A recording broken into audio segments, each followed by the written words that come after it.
Greetings, citizens, and welcome to another edition of Flashpoint, a television program of issues and ideas. Flashpoint is brought to you by the Lawrence Debate Union, which is an endowed co-curricular program at the University of Vermont.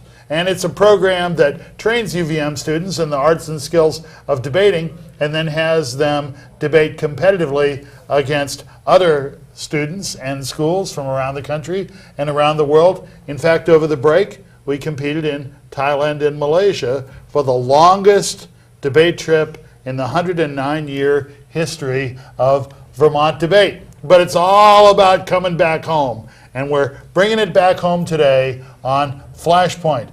You know, you can watch a large number of Flashpoint programs on demand by going to our website, debate.uvm.edu. Click on the Flashpoint link there, and you'll be confronted by a large number of Flashpoint programs, and you can choose to watch any of them you want.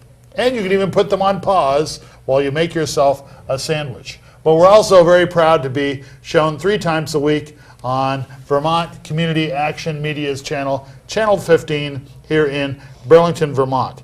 Our show has been around now since 1992. Wow, that's a long time, but we have over 350 shows, so at least we've been taking advantage of that opportunity. Let's meet our panelists for this week's program. And let's start with, on my left, I have Taylor Lalemand, who's a senior and a debater at the University of Vermont. And Taylor, you've been involved in a number of environmental activist initiatives at the university. And you know what? I've been pretty proud of you. Oh, well, thank you, Tuna. I really appreciate that. Yep, I've had to really embrace my opportunities here at UVM. There's a lot of different organizations, VCAG, VSTEP, EcoReps, Environmental Council. There's tons of people doing great work. Yep, and you were involved in the switch to recyclable paper. Yeah, I was fortunate to come upon this policy change. Yep. Every copier at UVM's using recyclable paper now because of an effort that you were involved in. That's the idea. All right, on my right, I have Samuel Ricker. And Sam, you are a Vermonter? Yes. By Where nature, from birth. By birth. How many generations? I'm quite proud to say that my ancestors helped take away the land from the Native Americans that is now my hometown. Well, you're not proud of that. That was a joke. But it was of something that happened. And have you been politically active yet? I'm a registered voter, which is more than some people can say, but I have yet to stand on a street curb and honk and wave at people. So. All right, we'll fix that. All right. My name is Alfred C. Snider. I'm the Edwin W. Lawrence Professor of Forensics at the University of Vermont and Director of the Lawrence Debate Union, and I'll be your facilitator for this identified program. Show number 357, Race, Gender, and the Election. In case you hadn't noticed, in the race for the Democratic nominee for President of the United States, there's some different stuff going on. Before, we've had some women. Before, we've had some African Americans involved in trying to get the nomination. We even once had Shirley Chisholm, who was an African American woman. But very rarely have they been the front runners. Now we have 2 of them who are the front runners, Hillary Clinton and Barack Obama. And this creates a number of new issues. We might actually have a woman president, actually have an African American president. And now, how do a woman and an African American run against one another for the same office? There's a lot of rhetorical tricks and spins and interesting things going on, and we're going to try to talk about it in this week's edition of Flashpoint. Let's start with Barack Obama. What does he bring to the election that makes him different from, say, Jesse Jackson or somebody in the past? Well, you can just look at Barack Obama speak. He's a very young, articulate individual, and the language that he chooses to use makes it so that he seems more appealing to white voters. He's trying to reach across the board, and he's trying to not use anything that would put people off, but still show that he is identifying with, is racial. identity. And you know, in let's say Jesse Jackson's attempt to win the presidential nomination, he was very much, I'll be the voice for African Americans. And so you're saying Barack Obama is saying, I'm going to be the voice for all Americans. He's definitely tempering his language. He's not. Well, the good thing is he's trying to identify with everyone, but at the same time that might alienate some core groups. I think I kind of agree with you and I kind of disagree with you. I don't think he's tempering himself. Just in the way that I saw him speak when he came to UVM, I actually was able to take advantage of that opportunity, and he was very inspiring. He was very motivational and great speaker. But I think that it comes from a very genuine place, and he has a very clear and well-founded set of beliefs that create his identity. And in this election, identity is a huge theme, and I think the understatement of not saying I'm going to speak for all African American people, but saying, yes, this is who I am, this is my identity, but here's what I believe and here's where I want to lead America. It's dividing the issue, and it's kind of like a separation of church and state almost. You need that kind of divide, I think. And he's got an interesting name. Not the kind of name that the political candidates have. But I imagine that if a person of Indian descent can be elected governor of Louisiana, then, you know, who knows what can happen. And his middle name is Hussein. Yes, he's a Muslim, or he has Muslim roots. Muslim roots. Yeah. So I think that also symbolizes some healing in the way that there's racial, religious, and even the potential for gender kind of reconciliation in this election year. And he went to school for a while in Indonesia. Truly. You know, and his father came from Kenya, and his mother's from the United States. But he was basically raised by his mother, so there's also the single parent kind of thing going on with him. But, you know, he's not a child of destitution. He went to Harvard Law School and was editor of the Harvard Law Review. So, you know, you got to know that he's got some stuff going on. How about Hillary Clinton? How do these identity issues work for her, or don't they? I think she has a lot of identity working for her in the way that the majority of voters are going to be women, and that says the polls. And to have that group as a base that can identify with whom she's presenting herself to be to the voters of this election is a strong advocate for Hillary Clinton in this election. Also, I think Bill Clinton is playing a big role in her campaign and swaying a lot of voters. Well, more on Bill later. But yeah, because I think it's important strategically how she uses him. Well, no, let's talk about him right now. Do you think it hurts that she stood by him during his well-publicized infidelity, and you know what I mean? Would she be better off to have ditched him then, or did she take some flack for having stood by him? I think my opinion on Hillary's choice and the way that she dealt with that whole situation was really impressive, just because she held it together even though there was some scandal involved, and it shows that she has the tenacity to be a really great leader even though there were personal complications in their campaign. And I think that she has the strength of character to come out of a scandal like that and still be a really strong leader. Well, she's probably not the only woman in America who's had to deal with a husband who was less than ideal Things happen. in their partnership.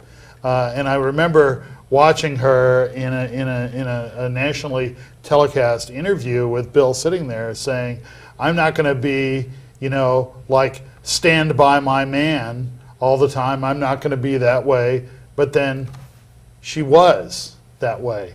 And there have been some really interesting, Hillary Clinton has lots of critics. She's very unpopular, especially on the right. And I've heard people say that the only reason she stayed with Bill was because she wanted to be president.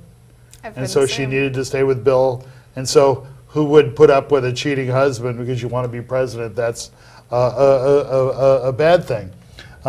I've received, I was reading a story today that said Brett Favre, the quarterback of the Green Bay Packers, is going to step down and thinks his wife should be the new quarterback of the Green Bay Packers.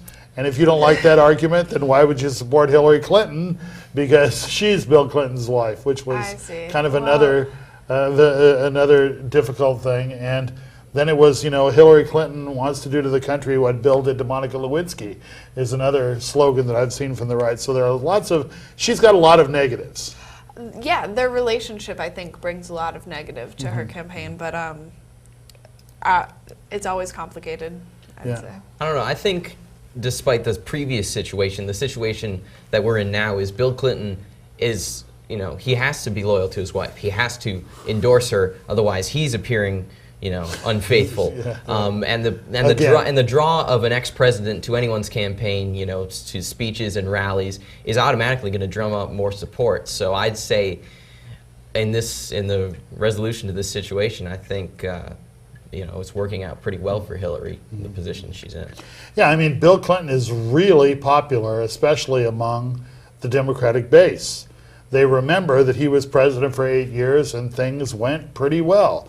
The economy was in good shape. There weren't any major wars. I mean, I think he had a number of screw-ups, policy-wise as well, but certainly nothing in comparison to George W. Bush's screw-ups. There was the indictment of Al Gore that he didn't use Bill Clinton enough in his race against George Bush in 2000, and that may have cost him the election.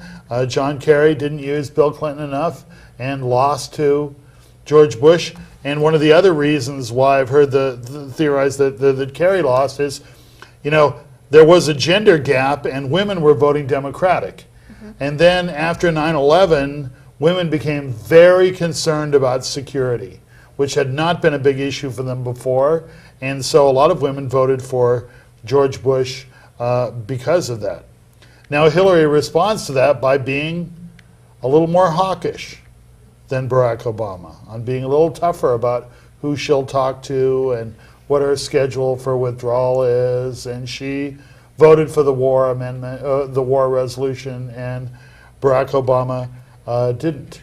I think that's logical, except for there's a couple different reasons I think that the election went the way it did, and what the sway in vote between women and security. I think that had to do with a lot of different issues and not quite.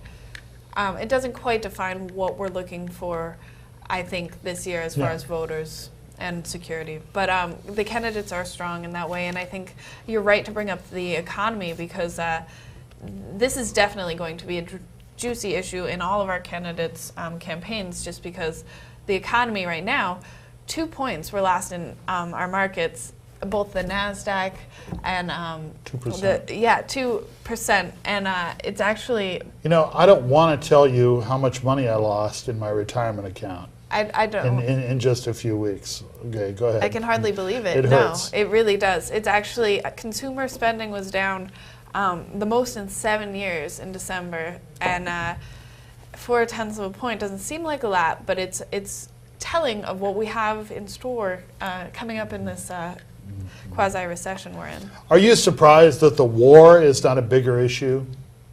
Because I thought the fact that Hillary voted for the war resolution and now opposes the war, and Barack Obama was against it all the way, would be more of an issue. And it doesn't seem to be that big of an issue. I thought that would be a defining point in both their campaigns, because Edwards and Hillary both were following the crowds, voting for the war. Barack Obama was completely individual and stood out for this fact that he was against it from the start and stood by his morals in this. And I have yet to see a lot of media play on that point. But to play devil's advocate, I mean, as a politician, you can't admit I made a mistake and now I see the error of my ways, so now I'm against what I was for. And I think it's not a major issue, because there's no contest between the Democrats. Not one person isn't for the war. They're all saying they're against the war, so it's kind of a moot point. And I don't really mind when politicians change their mind. I mean, when you when the information is bad and you make a mistake, then you need to say it, as opposed to, like many Republicans, are continuing to march in lockstep, even though they're walking to an electoral execution in many of the House and Senate Republicans who refuse to. Like Peter Welch was saying, he says, we should stop funding the war, and that's a way to end it, but you can't get enough people do it to overcome Bush's veto. Right. So, you know, enough people who know they made a mistake are not admitting it. I wish more of them would. Yeah. Let's talk about how this plays out amongst voters. And let's start with men, okay? Men voters, you know, tend to be a bit more Republican. And, you know, what's Hillary's problem in reaching male voters? Well, she's got two problems. There's definitely two sides of Hillary that she's trying to emphasize. One, she comes off as too cold, and you know, she's a strong woman, and maybe men are scared of strong women. But she's coming across as too cold and too unfeeling and too businesslike to be likable. So she's trying to soften her image, which will maybe, you know, make her appear weak to men voters. So either way she goes, I'd say Hillary Clinton isn't going to get the male vote. I think Hillary's poised directly marketing towards the Republican who's wavering on his candidate choice, because she does represent a lot of fiscal conservative policies in the way that she does sympathize with some Republican needs in the policies that they want to implement. And I think she has a pretty clear-cut, blunt way of acting. And I think it seems like she'll be transparent in her motives to lead us to a better economy, just as we've said before, since her husband was so successful in that. And she does have the experience. I think a lot of male votes will support her if they feel a lack of candidacy in other areas. I'm not really sure the polling on the males' side of things for Clinton so far. I think in November it will depend on who the nominee is of the Republicans. If the Republican nominee is somebody scary, like Huckabee, then then I think a lot of men are not going to have any trouble voting for Hillary Clinton. But if it's someone not so scary, like John McCain, you know, well, I think John McCain is scary, but a lot of people don't. And so then I think that will make a difference. I was struck when the campaign started by how laid back she was. Oh, we're going to have a conversation with America, and let's talk. And I remember when both the Obama and Clinton websites launched, hers was so, let's talk, let's have a conversation.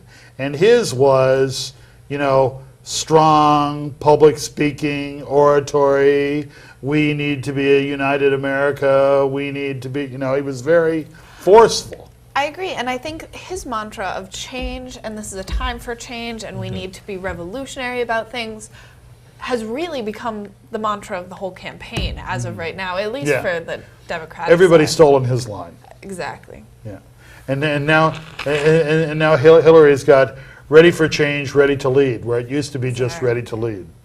And so Barack Obama is even making fun of this now, saying, yeah, everybody says change now. And I saw a video the other day where they took a Democratic debate and put all the time the candidates said change together, and they said it just to change. But I'm not surprised with that in a country run by George W. Bush. You know, I'm not surprised that people want change. It's encouraging, actually. Okay, so we talk a little bit about Hillary. What are the kind of identity barriers that Barack Obama is facing? And I'm just going to give you an example of some concern that's been in the press. Now, in New Hampshire, Barack Obama was way ahead. Okay. By the way, this is being taped the day of the Nevada caucuses, so we don't know what's going on there at all. But Barack Obama was way ahead. And then Hillary wins. Right. And one of the stories was that people will tell pollsters, I'll vote for an African American. Then once they get in the voting booth, they don't. What do you think about that theory? I think there was a large question about whether or not people would vote the way they said they would for a number of different reasons. Maybe they wanted to see the underdog come through. There was a lot of hype about Obama really cleaning up, and unfortunately, in my opinion, he didn't. But I think there's a strong sentiment for seeing the underdog come through and change everyone's mind. So you don't think that people were closet racists? I think early polls are deceiving, and I think like people want to mess with what the perception is. What do you think, Sam? Well, you got to look at New Hampshire as a state. New Hampshire is a very white state. I went to high school there, so yes, it's a very white state. It doesn't have a lot of groups that Obama can appeal to besides this very liberal, I don't want to say elite, but definitely liberal intellectual class. The news reports after the Democratic primary said the regions that voted for Barack were like the Dartmouth College region. And that's a very different demographic than some isolated parts of New Hampshire where we actually saw a lot of voter turnout. So which is probably why the opinion in the polls didn't match the voting results. Also, there was this whole issue of Hillary's tender moment when someone asked her, and you know, one thing, things almost become issues because they get played over and over and over and over and over again by the media. And a woman asked her, you know, this is really difficult. Why do you do this? And she said, it's very tough. It's very difficult. And she missed it up and almost cried and said, I just don't want to see America fall backwards. I think the key word there is almost. She didn't cry. The thing is, the media manipulated it because they are fueling the fire of this gender and also racial issue in this election. I think it makes things spicy. They want to say, oh, this characteristic of emotional female candidates, you know, they want to play upon this hot issue, and I think it's sad and it shouldn't be highlighted in the media. Well, the media loves to talk about sex, number one, and since there's no sex going on, then they'll pick some other base instinct, racism, sexism, and try to play on that. So I think that a lot of this can be a media construction. However, there's some indication that a lot of undecided voters decided that they didn't want Hillary's campaign to be over, and that if she had gotten walloped in New Hampshire, it might have been a death blow after Iowa. And so they didn't necessarily say, we want Hillary to be president, but they said, we don't want the chance of there being a woman president to be over. And so that's why all of a sudden she got all these votes that nobody guessed. Now I think there's some other issues too. Like most polls are done through landlines, but you would think that landlines would underestimate Barack Obama's appeal, which are to younger voters who are mostly mobile phone, cell phone users. So they would be kind of underrepresented. So there are a lot of issues. And I love the way that there had to be all this reconsideration of the media, because they were all like, Hillary's going to get smashed. And then it didn't happen. And then they're like, whoa, we're wrong. We don't know what we're talking about. We're being paid a lot of money to tell you what to think, but we're wrong. So that's a problem. Let me ask you this about the strategies. Both of them seem to be playing down somewhat. Hillary doesn't necessarily come out with her, you know, vote for me, it's time to break the glass ceiling, it's time to have a woman president, welcome to the 21st century. She doesn't really say that. And Barack Obama doesn't really say, hey, there's a new day in America, racism is seriously on the decline, so seriously on the decline that we can have a black president. And I noticed that I was looking at, I look at the topics that debate tournaments use around the world, and they had a big debate tournament in Germany, and one of the main topics was America's ready for a black president. Now, they mean that that's quite a two-sided debate. Do you think it's a good strategy or a bad strategy that they're playing lightly on this, not being out front? I think it's a very bad idea because, it's not giving voters anything to base their opinion on except their gut feeling. My gut tells me I should vote for Obama because I'm a man, but then I'm being sexist. So what I think if they're not going to be honest with each other, what they need to do is start proving why either of them is a better candidate. And I think they just need to focus on that more than anything else.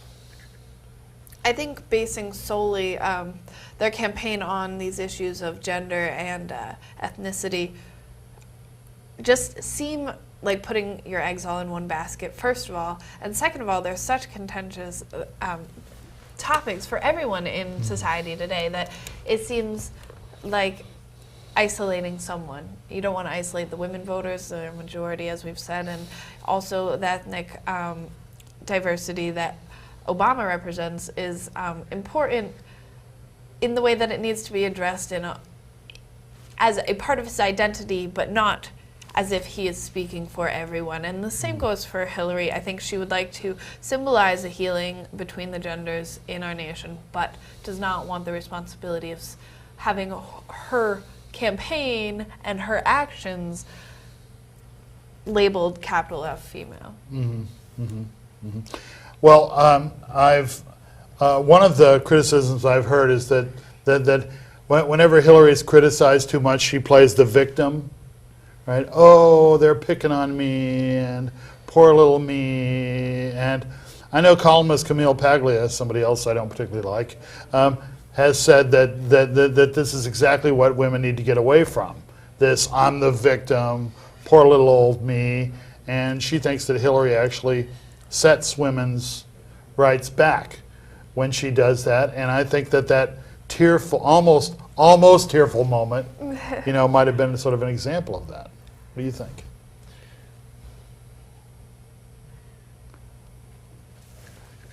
Am I asking you if Hillary is setting back women's rights? I think what I have to say about that is Hillary is just one individual. She has her identity, and I think she doesn't personally set back women's rights, because we need to look at people individually as unique people. And I think that what she's done so far hits us regardless of gender. You're going to have your opinion about Hillary, I think. Mm-hmm. I don't think she's setting back women's rights. I mean, because she is a very strong consideration. She hasn't been completely written off from this campaign. I think anything she does just hurts her campaign, more or less. Okay. And actually, Julia Childs has spoken to the fact, I think she sadly has misjudged Hillary a little in her recent work, but she's agreed with your point that she has set back women's perception. I don't think so. When women have their finger on the button to initiate global nuclear war, we got to realize that they've come of age in the power structure of America. Okay, very good. Thank you. We could have talked about a lot more, but here's the big question. Who do you think is going to win? Obama. Obama? Yes, sir. Because? Because he truly is the change that we need, I think. And I personally saw him speak, was completely moved by his policies. He was against the war from the very beginning, and I think his work as editor of the Law Review at Harvard and also his grounded moral beliefs are where we need to go politically. Sam Ricker. I think people either like Hillary Clinton or they don't, and nothing she's going to do is going to change that opinion. I think when the American voters go into the poll and they think to themselves, okay, we went Bush, then Clinton, then Bush. Do we want another Clinton? That's two families controlling the White House for the better part of 2.5 decades. I think Barack Obama will win because he is that much of a change. Well, I asked this question, but I don't really know the answer, so I'm just going to guess. I'm going to say that the Clinton machine is going to be too much, and that blue-collar voters and white women are going to carry Hillary through, but I'm not sure she's going to defeat John McCain. Well, thanks a lot for watching this week's edition of Flashpoint. Thanks to my panelists, and don't you ever forget, think for yourself.